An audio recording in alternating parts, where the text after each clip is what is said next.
ಕೊಳದಿ ನಿನ್ನದೇ ಬಿಂಬ ಚಂದದಿ ನಗುತ್ತಲಿದೆ.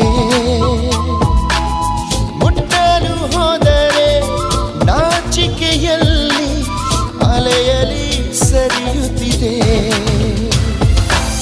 ಮೆಲ್ಲಗೆ ಈಗ ಬೆಲ್ಲದ ಹಾಗೆ ಕಲ್ಲೆದೆ ಕರಗುತ್ತಿದೆ.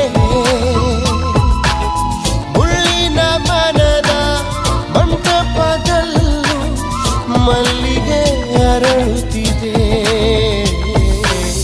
ನನ್ನೊಲವೇ ನನ್ನೊಲವೇ ಹೀಗೊಂದು ಹೃದಯ ನನ್ನಲ್ಲೂ ಇದೆಯಾ ಎನ್ನುವ ಶಂಕೆಯು ಮೂಡುತ್ತಿದೆ. ಅಂದದ ಅಂಜಿಕೆ ಕಾಡುತ್ತಿದೆ.